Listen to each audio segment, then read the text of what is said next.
What's up? What's going on? Hi, I'm Reed.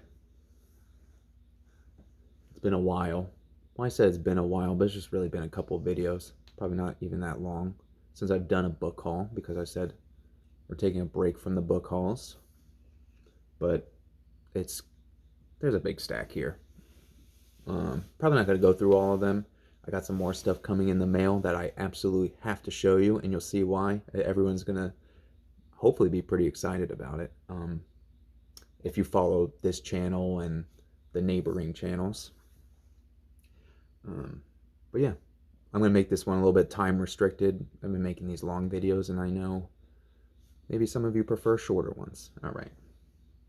First up, Headhunters, Luis Paredes. There's a gentleman on the back there. Look at this cover. Isn't that great?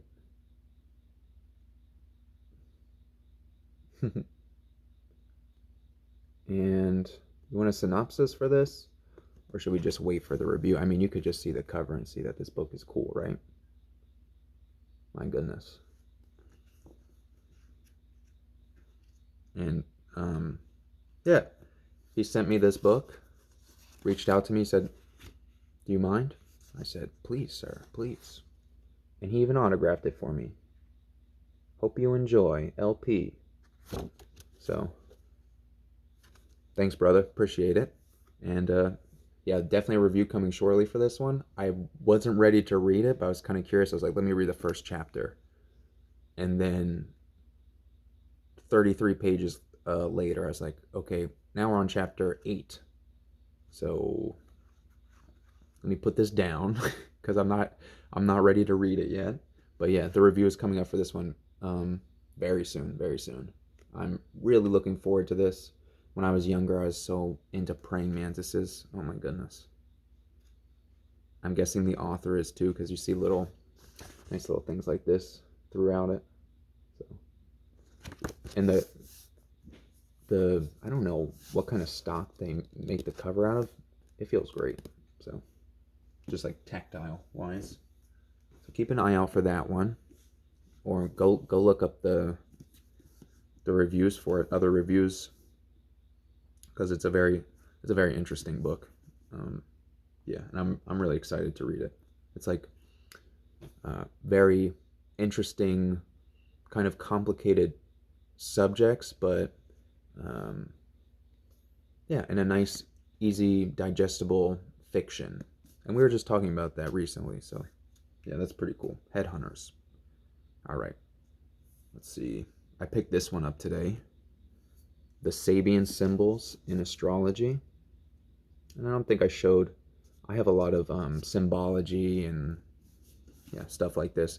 I picked this one up. I'm not into astrology, but the writing in it is really good. And um, yeah, you.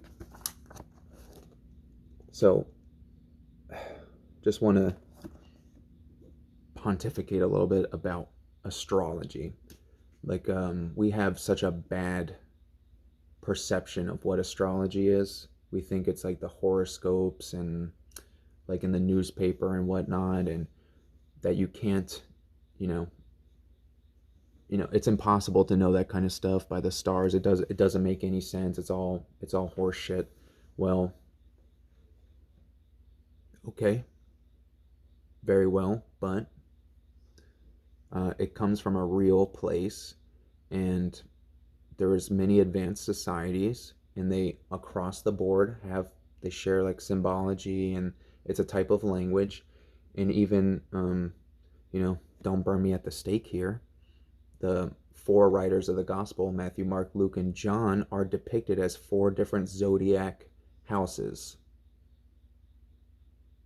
And then also there's a 12 apostles. So consider it, and yeah, I'm not saying research astrology, but just maybe let it live a little. Come on, it's way cooler than just the scam of astrology that they push on you. And same thing with tarot too.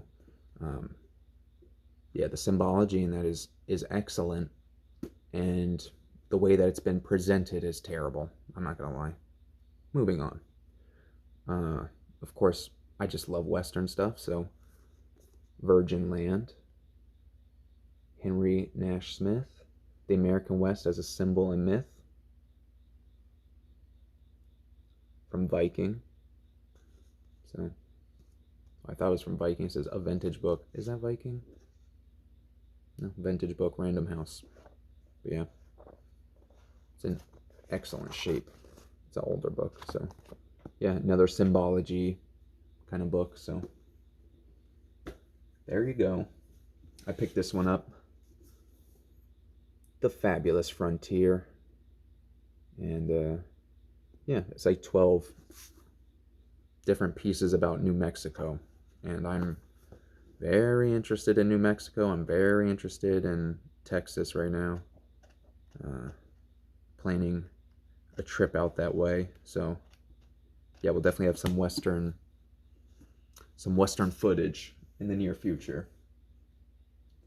This book is funny. I've been just waiting and waiting to get a decent copy, because every time I find a copy of this, the print is just too small for my lazy eyeballs. And yeah, it's a lot of reading, so I wanted to get something that I would enjoy holding. And sometimes just certain books are just not good, like that. I don't like that word good, but they're not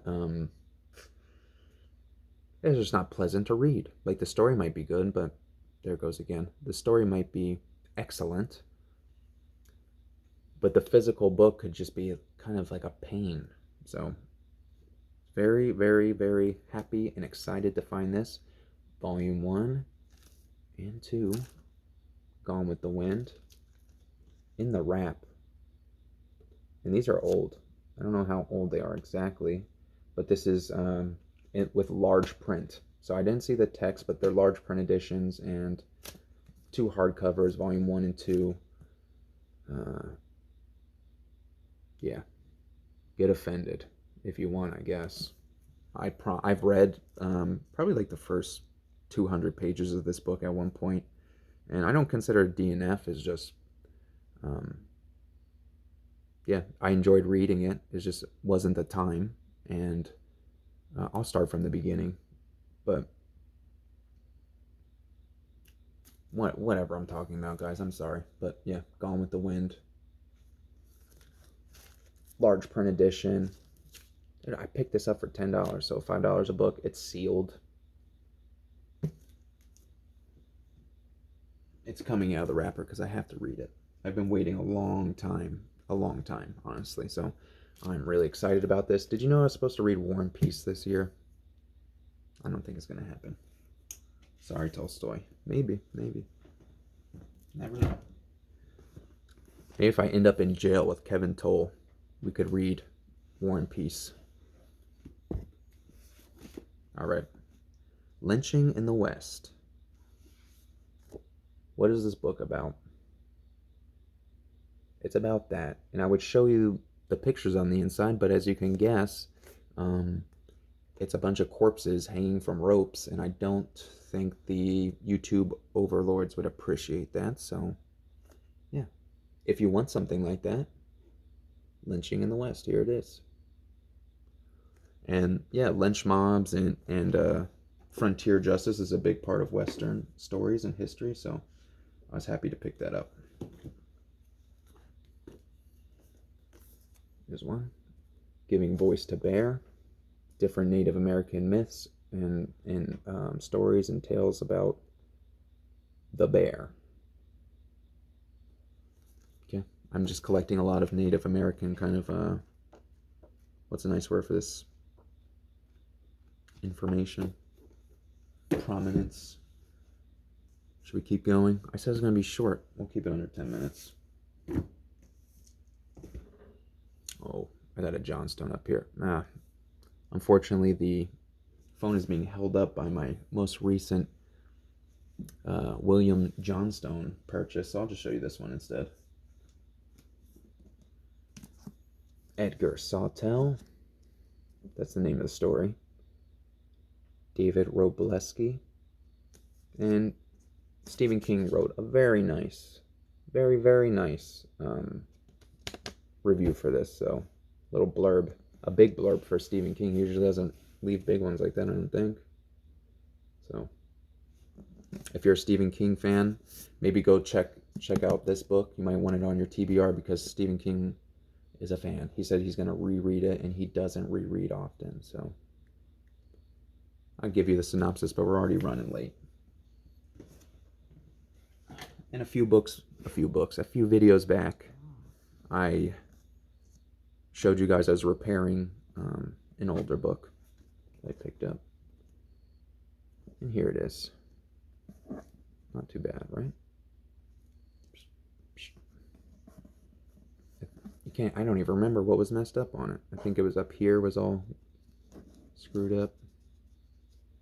It's all good now. I'm going to touch it. Oh yeah, here it was. This was all torn up. But I'm going to touch it up one more time.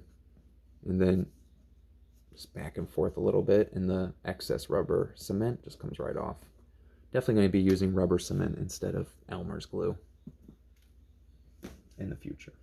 Alright guys. That's it. No mas, I promise. Well, no. I will definitely be doing more book hauls, so find somewhere to hide. Find something to read. Peace.